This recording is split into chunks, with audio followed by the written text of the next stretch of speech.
guys, welcome to Hope This Works. I'm Kevin. Thanks for joining me. Welcome to a video series about urban gardening and growing on a small scale.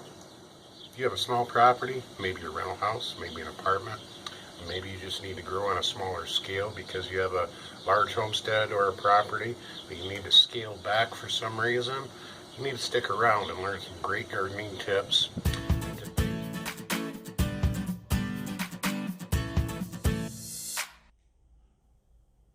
In today's video, we're going to talk about planning and being resourceful. I am used to having a greenhouse and a larger plot of land to grow our vegetables, and growing on a small scale is actually very foreign to me. So this is actually going to take a lot more planning on my part. I know one thing I do is I grow what I eat, and I keep the ornamentals down to a minimum, so part of that planning is going to be very strategic. In the last video, I prepared this rock wall bed on the lot line. I'm going to be kind of strategic here. It is just springtime right now, like just barely spring.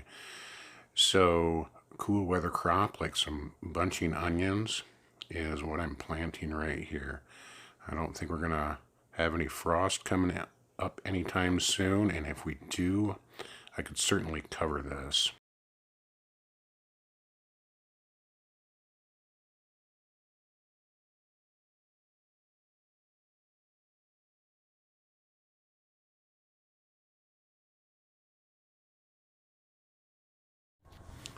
So planning is really important. Planning what piece of land you're going to use for your garden, planning what type of gardening you're going to do. Are you going to till up the land and use it native, or are you going to build some raised beds, or are you going to use containers? Also, planning can come in to indoor gardening. What crops would you like to grow indoors, start indoors, and then transplant outdoors? So right here, this area I am going to use, and I'm going to amend this soil and till this up. I'm going to remove these rocks, these flat, they're kind of a sandstone slate rock of some sort, and I'm going to do some in-ground gardening, maybe some borders.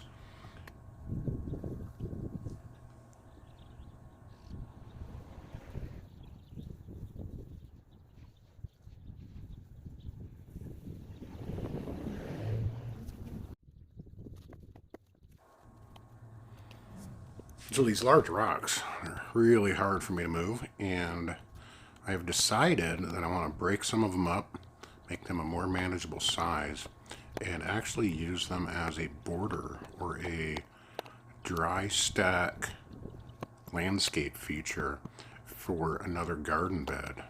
That's what I'm doing here.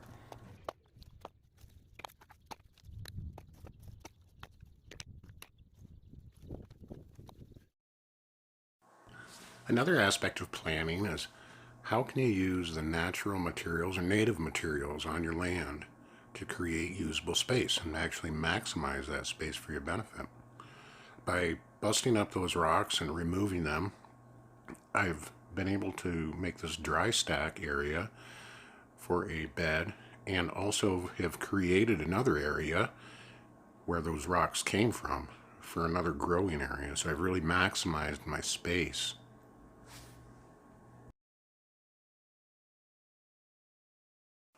Now, plans don't have to be perfect, just like this dry stack flower bed wall.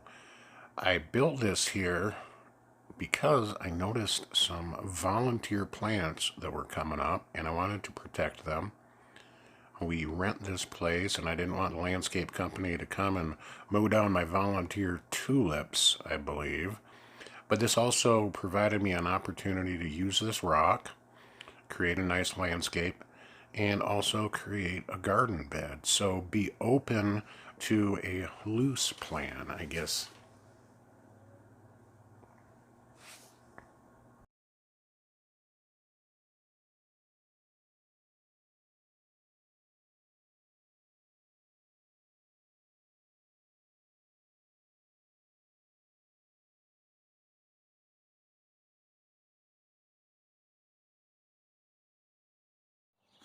So quick recap, guys. Use the beds in your area to the best of your ability. Not every plan has to be perfect. Gosh knows, mine is not. Use your natural resources. Use the things that are on your property to create something usable, appealing, and space saving so you can maximize your growth. As a beginner gardener, your plan does not have to be perfect. So, one of the next things I'm going to do is add some compost and some dirt and break up some of this grass and all that.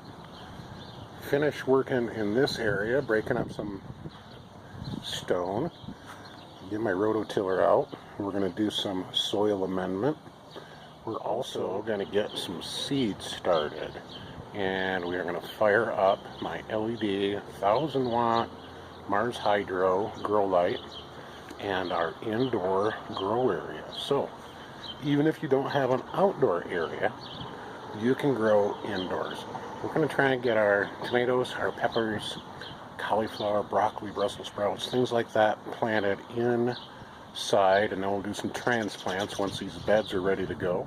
But we'll also be able to use that indoor grow area for our greens, our spinach, our lettuce, kale, all kinds of stuff like that, and our herbs. So we should be able to grow year-round inside. Actually, and it's going to be in our kitchen too, in a 4-foot by 2-foot space. So stay tuned for those videos, guys. Thank you for joining me here at Hope This Works. Channel all about inspiration, education, motivation, creating curiosity, small-scale urban gardening. And as always, Hope This Works.